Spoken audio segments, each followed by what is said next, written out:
Hi అండి, welcome back to my channel Bhargavi Balijepalli cookings and blogs. ఈరోజైతే మన వీడియోలో ఇంకో పొడి రెసిపీతో అయితే మీ ముందుకైతే వచ్చేసాను అనమాట. ఇది వెల్లుల్లి కారపొడి అంటారనమాట. చాలా టేస్టీగా ఉంటుంది. మనం ఏ టిఫిన్స్లోకైనా, ఇడ్లీ, దోశ ఎందులోకైనా బాగా సెట్ అయిపోతుంది అనమాట. ఈవెన్ వైట్ రైస్లోకైనా మనం కొంచెం ఈ పొడి వేసుకొని నెయ్యి వేసుకొని తిన్నామంటే చాలా టేస్టీగా ఉంటుంది. ఉప్మా లేదంటే ఉగ్గాని ఎందులోకైనా చాలా బాగుంటుంది అనమాట. ఇది ఎలా చేసుకోవాలో నేను వీడియోలో చెప్పబోతున్నాను. వీడియోని ఎక్కడ స్కిప్ చేయకుండా ఎండ్ వరకు చూడండి. అంతకంటే ముందు మన ఛానల్ని సబ్స్క్రైబ్ చేసుకోండి కొత్త వాళ్ళు ఎవరైనా ఉంటే. ముందుగా ఈ రెసిపీ కోసం స్టవ్ ఆన్ చేసి ఒక ప్యాన్ అయితే పెట్టుకోవాలన్నమాట. ఇలా కొంచెం ప్యాన్ వేడైన తర్వాత అందులోకి ఒక 1.5 టీ స్పూన్ ఆయిల్ అయితే వేసాను అనమాట నేను.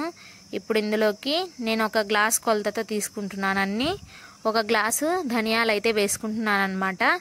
ఈ ధనియాలు నీట్గా లో ఫ్లేమ్లోనే కలర్ మారి కొంచెం స్మెల్ వస్తాయన్నమాట. మంచి అరోమా అయితే వస్తుంది.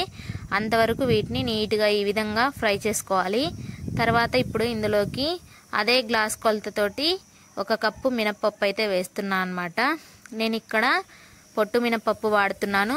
మీ దగ్గర గుండు పప్పు ఉంటే అదైనా వాడుకోవచ్చు. పొట్టుపప్పు చాలా హెల్దీ అండ్ టేస్ట్ కూడా చాలా బాగుంటుంది అనమాట. నేను అందుకే ఎప్పుడైనా పొట్టుపప్పు వాడుతూ ఉంటాను. ఇలా ఇది కూడా కొంచెం లైట్గా కలర్ చేంజ్ అవ్వాలన్నమాట. కొంచెం లైట్ బ్రౌన్ కలర్ వచ్చిన తర్వాత ఇప్పుడు ఇందులోకి ఒక 1/2 కప్పు జీలకర్ర అయితే వేస్తున్నాను.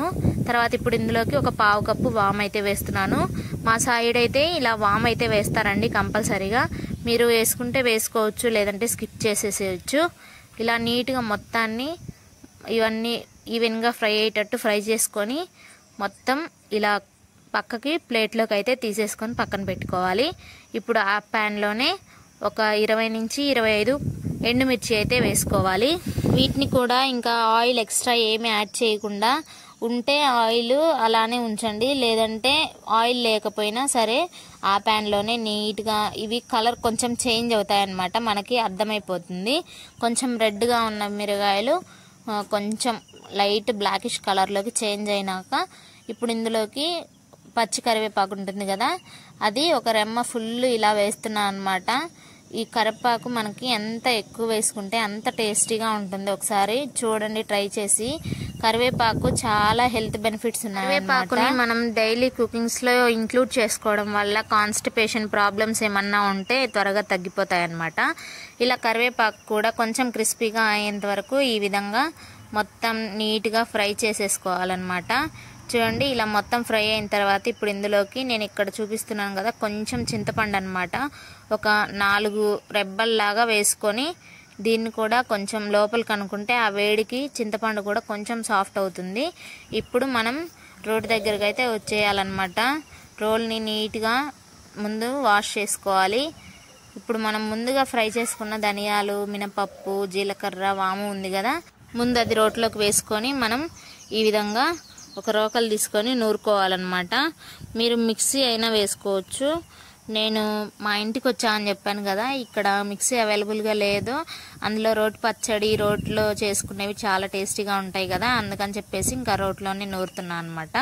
ఇక్కడ చూడండి నేను ఈ విధంగా ఒక 5 మినిట్స్ మనం కనుక నూరుకున్నామంటే చూడండి ఇలా మెత్తగా అయిపోతుంది. మరీ మెత్తగా అవ్వకుండా మరీ బరకగా కాకుండా ఈ విధంగా కొంచెం నూరుకున్న తర్వాత ఇప్పుడు మనం ముందుగా తర్వాత ఫ్రై చేసుకున్న ఎండుమిర్చి, కరివేపాకు, చింతపండు ఉంది కదా, అది కూడా ఇందులోకి వేసేసుకోవాలన్నమాట. చూడండి ఇలా వేసుకున్న తర్వాత ఇప్పుడు ఇందులోకి టేస్ట్కి సరిపడా రాళ్ళుప్పు, కల్లుప్పు అంటారు కదా, అది కూడా వేసుకొని దీన్ని కూడా నీట్గా మెత్తగా పొడయ్యేంత వరకు దంచుకోవాలన్నమాట.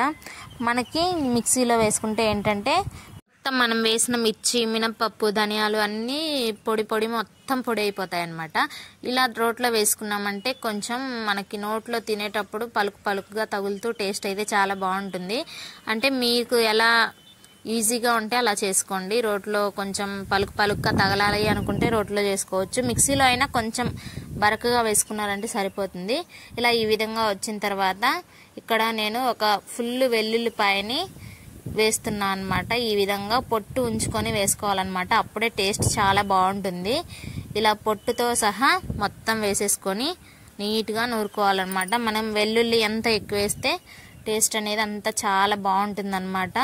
ఒకసారి ట్రై చేయండి, చాలా బాగుంటుంది. ఈ వెల్లుల్లి కారపొడి చాలా మంచిదన్నమాట.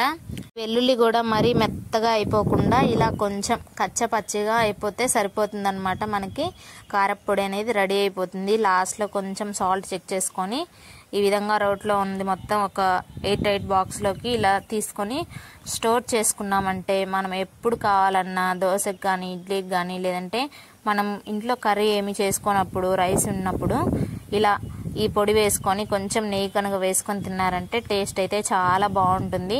క్వాంటిటీస్ మాత్రం నేను చెప్పినట్లే తీసుకోవాలండి. ఎక్కువ తక్కువగా చేస్తే అంత టేస్టీగా ఉండదు. అంతేనండి, మన పొడి కారం అయితే రెడీ అయిపోయింది. చాలా టేస్టీగా ఉంటుంది. మీరు కూడా ఇంట్లో ఒకసారి ఈ రెసిపీని అయితే ట్రై చేసి వీడియో నచ్చితే వీడియోకి ఒక లైక్ చేయండి. అలాగే ఈ వీడియోని మీ ఫ్రెండ్స్కి ఫ్యామిలీ మెంబర్స్కి షేర్ చేయండి. కొత్తగా మన ఛానల్ చూస్తున్న వారు ఎవరైనా ఉంటే సబ్స్క్రైబ్ చేసుకోండి.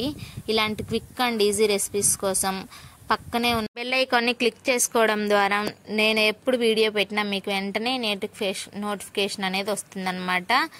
ఇలా మీరు ఈ రెసిపీని ఇంట్లో ట్రై చేసి మీకు ఎలా వచ్చిందో నాతో కామెంట్ చేసుకోవడం మాత్రం మర్చిపోవద్దు. అలాగే మీకు ఏ రెసిపీ కావాలో కింద కామెంట్ సెక్షన్లో కామెంట్ చేయండి. నేను తప్పకుండా ట్రై చేస్తానన్నమాట.